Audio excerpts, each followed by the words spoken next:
amazing. This guy, Oliver Zipse, was a really nice guy. And he has visions. And after this deep dive into the shifting paradigms of the mobility sector, we move on to a related field, architecture. It goes very much together. When mobility is changing, cities are changing, we just heard. Rem Koolhaas is a renowned architect and founder of OMA, Office for Metropolitan Architecture. He's known as an urbanist. I know him as a philosopher, and he is transforming the facades of cities around the globe. This is not only with his techniques, with his architecture skills, but also with his intellect. He's a deep thinker. In Rotterdam, his hometown, he invented vertical city. In Beijing, he built the headquarters of the national television, CCTV. This was 10 years ago or so. He's a great visionary who created concert halls, museums, or spectacular libraries. He also created, by the way, data warehouses. Rem always thinks ahead of his time, and especially thinks big and unconventional. Today, Rem will tackle a different topic, or a new topic, or an unexpected topic. Maybe you had the chance to see his exhibition at the Guggenheim in New York last year. Countryside, the future. Please, Rem, where are you? Tell us more about your current work and your thoughts on empowering the countryside. Hi, Safi. I'm very happy to be there. I'm in Rotterdam, in my office, illegally. And I kind of prepared a brief conversation about the countryside, about the show. So if you want to, I can begin to show it. Please, we need. Yeah. So we share screen. Yeah. Okay.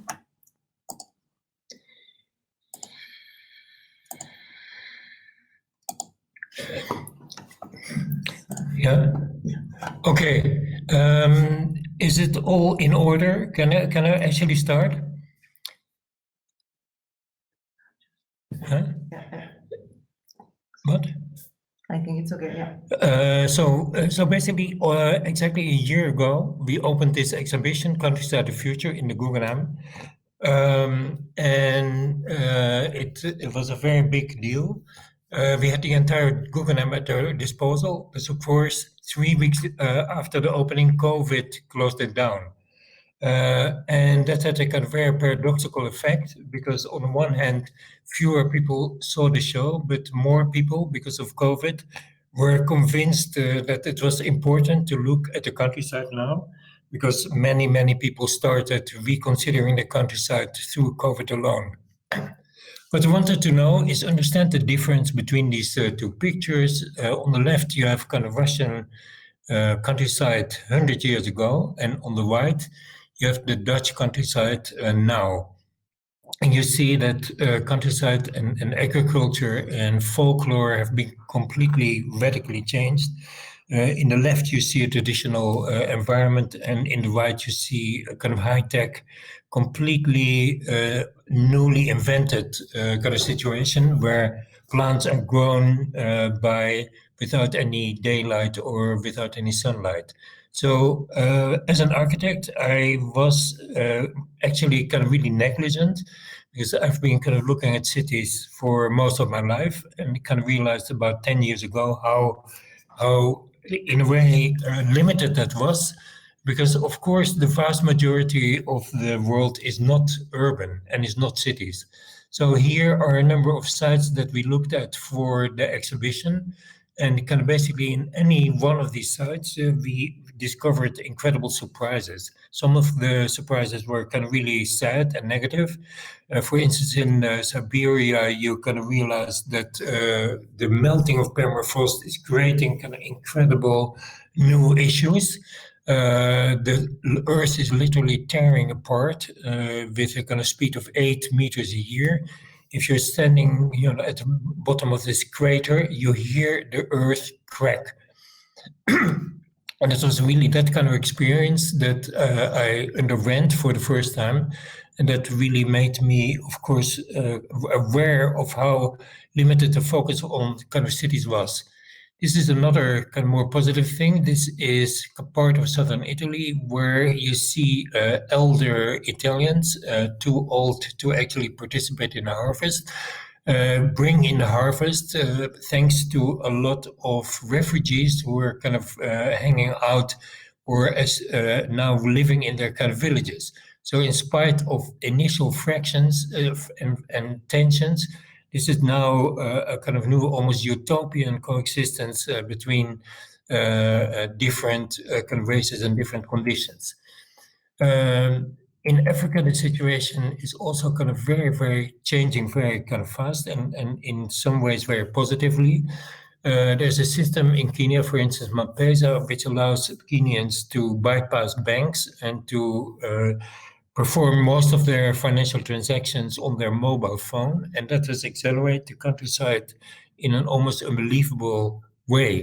You also see in kind of villages, average villages, that there are startup systems, and that kind of young Kenyans are adopting both the language and the practice of startups, but focusing on ways of improving agriculture, developing devices that enable to capture humidity, and in general, in an incredible 10-year period, vastly increasing the intelligence about their own environment and their own possibilities.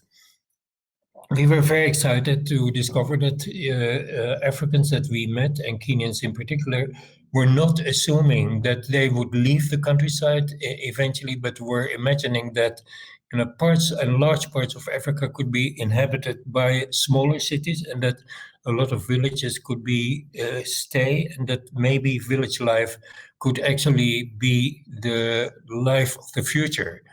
And so there is an enormous propaganda that kind of cities will be the only form of habitation of mankind later. But here you hear and you see, and that's an exciting thing to see it with your own eyes, really different conditions. We also went to Japan. The demographics of Japan, kind of really an enormous component of older people, some of them in their 80s, who are still farming in areas that are almost deserted by younger people. And so there's a kind of fantastic development of robots that enable older people to kind of still mobilize the kind of forces that remain for them. So you see kind of harnesses, and all of this enables old people to perform. They have to perform, but of course for them it's also kind of interesting. What you also see is that the Japanese government is resigned to abandon certain parts of Japan simply because there will be a kind of shortage of people. But of course, in a highly developed country like Japan, you cannot simply abandon.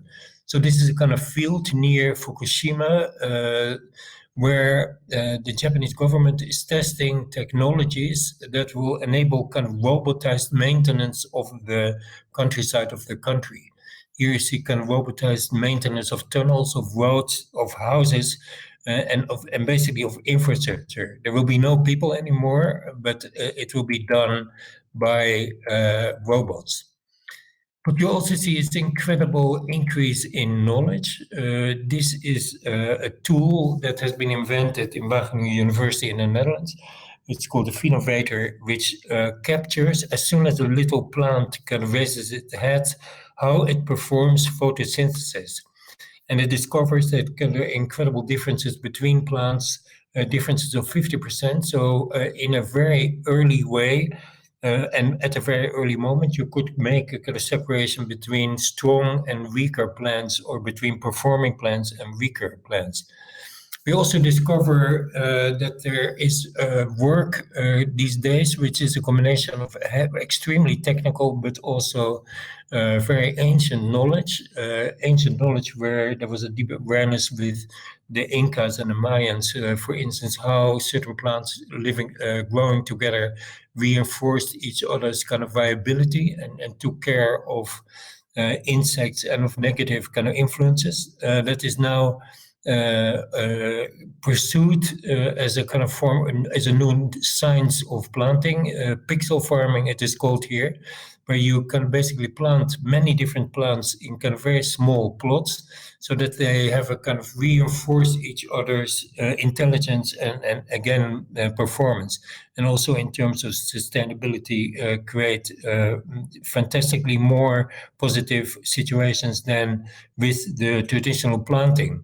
So the interesting thing is that this grid actually produces this quite paradisical image. And this image where you see the exceptional growth without the typical implements like fertilizer or kind of poison that are possible with this thing. Okay, so that's one story. Basically, what happens if you look at the countryside? In 2012, the UN launched the insight that half of mankind was living in cities and the other half was still in countryside. And they predicted that by 2030, in 9 years, 70% of mankind would live in cities. And basically, the rest, 30%, would stay in the countryside. And basically, when I read this and when I understood this, I kind of really became convinced that it is a revolutionary condition. And that we are, in the past, particularly through this insight, focused exclusively on cities, but that actually this implication that maybe half of the inhabitants of countryside will leave is much more revolutionary and much more important.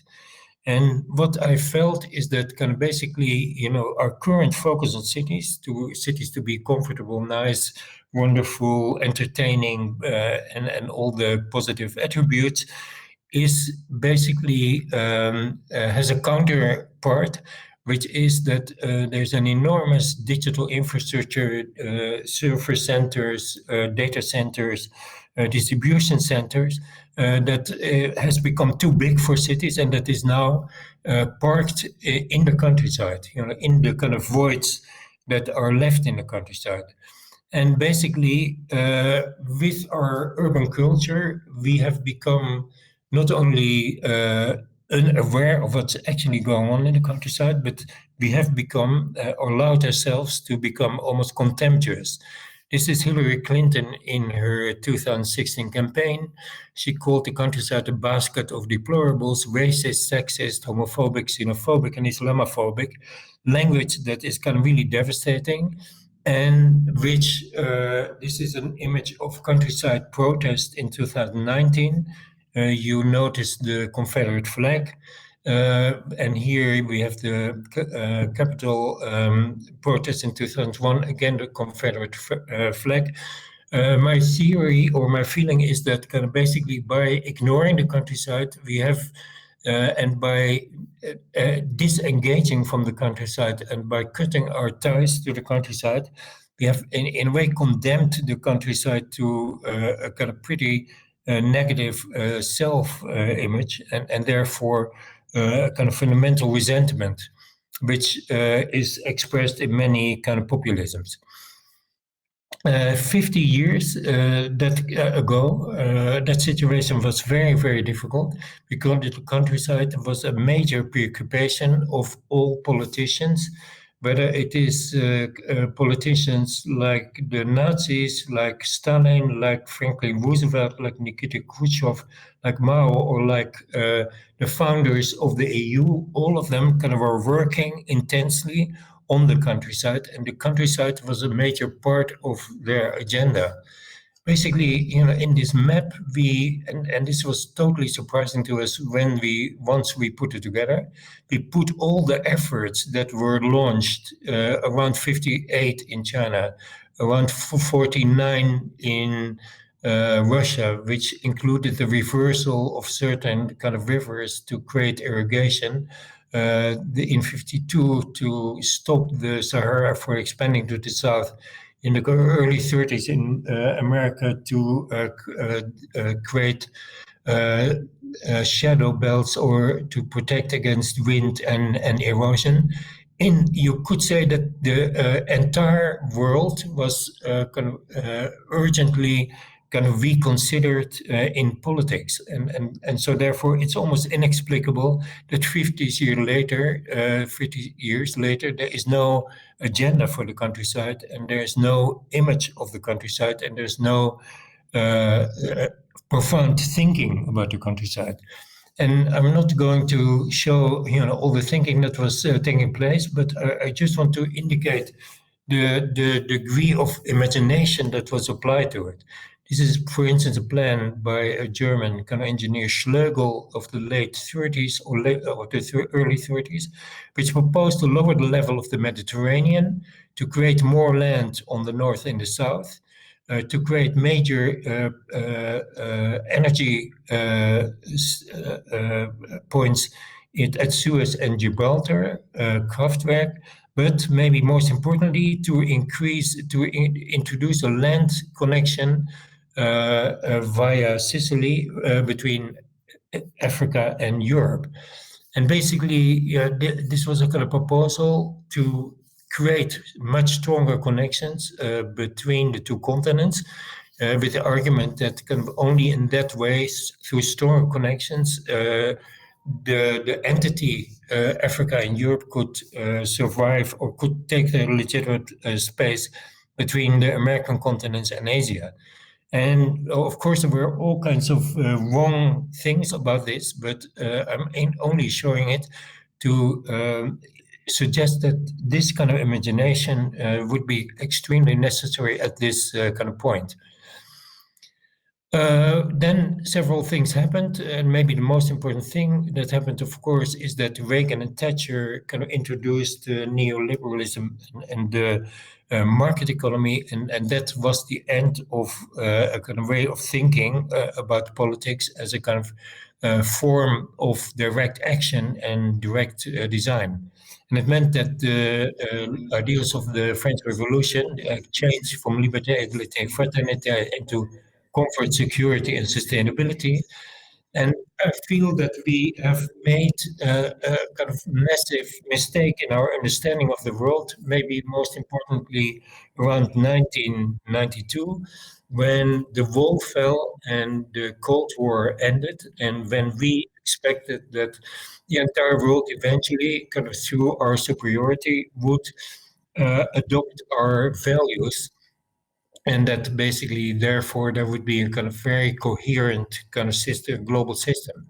But actually, what has happened is almost the opposite.